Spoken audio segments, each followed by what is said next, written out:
Talk about online holiday shopping. I think it's safe to say this is going to be the busiest online shopping season ever.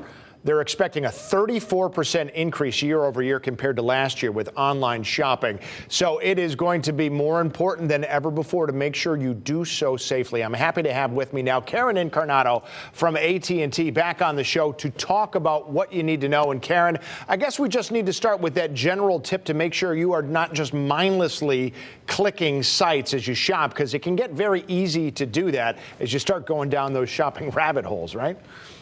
Yeah, and thank you for having me back. You know, you really just want to make sure that you are shopping on a secure site, and always ensure that it's the website that you intended to buy from. So even when you're shopping online via a secured network, whether it's on your smartphone, your tablet, your computer, always double check that you are on the correct website or in the correct app. Thieves can clone websites. So before you check out, before you enter any credit card or personal information at all, you really want to make sure the little lock symbol is on the top left bar, where you typed that web address in. That lock symbol confirms that you're shopping on a secure site. You also want to be really careful about what you click in both email and in text. Criminals are phishing for your personal information. I would recommend you always look at the full email address for any email you get, and not just what the sender name shows. Double click on that sender and make sure the email address is valid for the company that it's sending.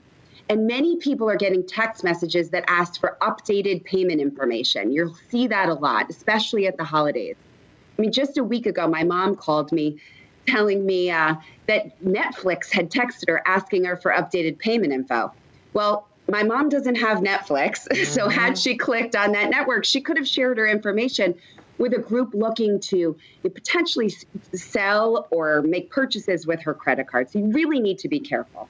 Yes, yes. And of course, I imagine that goes for unsecured networks, too. You said these are all problems with secured ones. Public Wi-Fi, should we just not ever shop on public Wi-Fi, or is there a way to do so safely?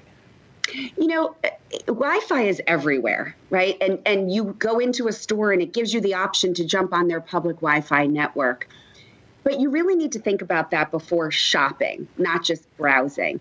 Any activity that requires you to share personal information, credit card information, just don't do it over public Wi-Fi. I know we want to save our data bucket, but it's just not worth the risk. Public Wi-Fi networks are often unencrypted and unsecured, so you don't want to be vulnerable to hackers in the area or potentially malware. I think the last question, one I really want to get into, is there really a main difference between browsing on a company's site and browsing on a company's smartphone app? Is there a potential to get misled there? You know, you need to just be really careful. You want to only download apps from reputable app stores like the Google Play Store or Apple App Store. Many retailers have these awesome mobile apps, and many are even offering discounts to drive more consumers online to their app. Unfortunately, the bad guys have caught on to the mobile app shopping trend, and in some cases create these fake mobile apps to take your personal information, to put malware on your device. So the best tip is carefully review the description, make sure it's an official company app, and always make sure you're using those reputable app stores. And once again, just to recap, I like you say, look for that little, when you're browsing online, that little lock symbol on the top left-hand thing. And then also look at the actual email address of those emails you get. That's a very easy way, I think, for the layperson to find those red flags, because often it's just a jumbled mess, even though the header looks like it's from a reputable company. Karen, thank you so much. Karen Incarnato from AT&T. Once again, glad to have you on the show. Always very useful information. Thank you so much. Happy holidays. Happy holidays to you, too.